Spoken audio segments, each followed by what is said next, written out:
Hello అందరికీ welcome back to our channel recipe with Usha. ఈరోజు recipe వచ్చేసి స్వీట్ రెసిపీ తమలపాకుతో లడ్డు అనేది ప్రిపేర్ చేసి చూపించబోతున్నానండి. వెరీ సింపుల్ అండ్ టేస్టీగా, పిల్లలకి పెద్దలకి కూడా చాలా హెల్దీ అయిన లడ్డు అన్నమాట. ఇప్పుడైతే వీడియోలోకి వెళ్ళిపోదామా. 6 తమలపాకులు, గింజలు లేని ఖర్జూర పళ్ళు, గసగసాలు, జీడిపప్పు. ఇప్పుడు స్టవ్ వెలిగించుకొని ఒక కడాయి పెట్టుకొని 2 టేబుల్ స్పూన్లు నెయ్యి అనేది వేసుకోవాలండి. ఇప్పుడు సన్నగా కట్ చేసి పెట్టుకున్న జీడిపప్పులు అనేది ఈ నెయ్యిలో వేసుకుని దోరగా ఫ్రై చేసుకోవాలి. ఫ్రై అయిన తర్వాత గిన్నెలోకి తీసేసుకోవాలండి ఈ జీడిపప్పు పలుకులని. అదే నెయ్యిలోకి తమలపాకులను చివర్లో కట్ చేసుకుని చిన్న ముక్కలుగా కట్ చేసుకొని వేసుకోవాలి.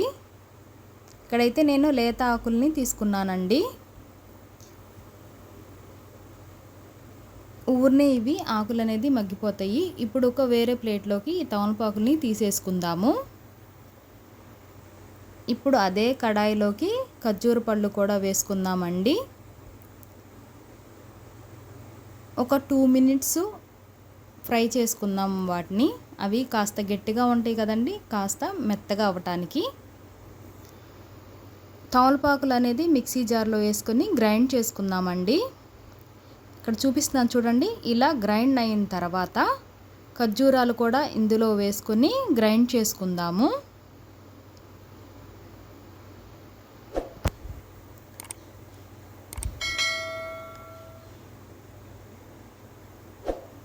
చూసారా, ఇలా ముద్దలాగా వచ్చింది. ఇప్పుడు వేరే ప్లేట్లోకి ఈ తమలపాకు ఖర్జూరంది తీసేసుకుందామండి. ఇందులోకి ముందుగా ఫ్రై చేసి పెట్టుకున్న జీడిపప్పు పలుకులు, ఒక చిటికెడు గసగసాలు కూడా వేసుకుని కలుపుకుందాము. ఇలా కలుపుకుని చేతికి నెయ్యి అనేది అప్లై చేసుకుని లడ్డూలాగా చుట్టుకుందామండి. అంతే, వెరీ సింపుల్గా లడ్డు అనేది రెడీ అయిపోయింది. తమలపాకులో మీకు తెలుసా, మామూలు తమలపాకు ఉంటుంది, ఘాటు తమలపాకు ఉంటుంది. ఈ తమలపాకు ఇది ఘాటు తమలపాకు అన్నమాట. లడ్డు కూడా ఘాటుగానే ఉంటుందండి.